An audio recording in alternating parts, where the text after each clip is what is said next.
So today we're going to talk about the 5 villains of the transformation space. John Cottrell here from breakthroughleadership.co.uk. So a lot of professions involved in the transformation space, but not everything is what it seems, and that's what we're going to take a look at now. And one thing I'd like you to be informed by when you're listening to this is remember the words of Carl Jung when he talked about the alienated expression of an unmet need.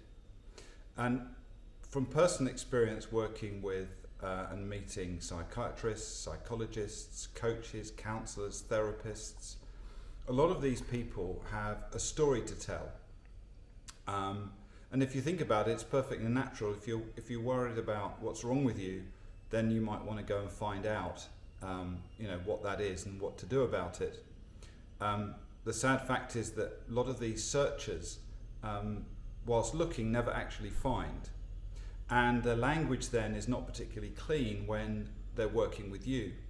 And I've lost count of the number of people who say, well, I thought my, and insert name of profession, had more wrong with them than I had with me, and now I understand why.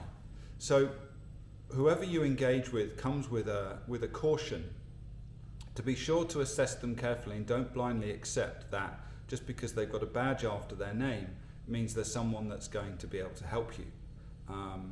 There's in fact a group on Facebook with more than 10,000 members who are all angry about the psychiatry profession because of the after effects of drugs and all kinds of things that they're upset about. And if you ask a doctor, what do you think of the average psychiatrist? They're all as mad as a box of frogs. Now obviously that's sort of slightly off the cuff and ad hoc, but you get the idea. Who are you going to put your trust in, and what is it that you need? So just think carefully before you engage with any professional. I mean, a psychiatrist is both a medical doctor and has further qualifications in psychiatry, so they're a mister, they're like a consultant. A psychologist actually has a degree as well as a master's, so these are very well qualified people. But the problem is, if they're weighed down by their own emotional baggage, that interferes with their assessment of you. So just be careful who you choose. Choose by reputation, and that's where it's very important to talk to others and find out, is this expert really someone qualified to help me?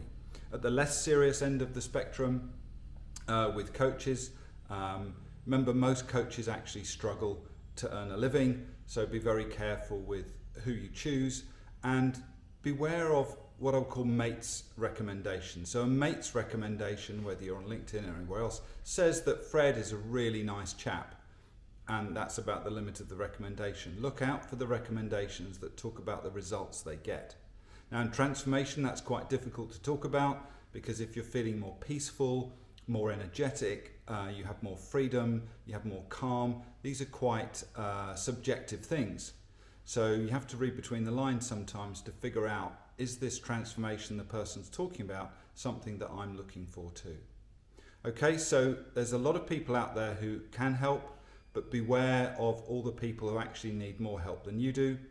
And if you like this, do sign up on the bottom, and we'll look forward to seeing you in the future. That's all for now. Bye-bye.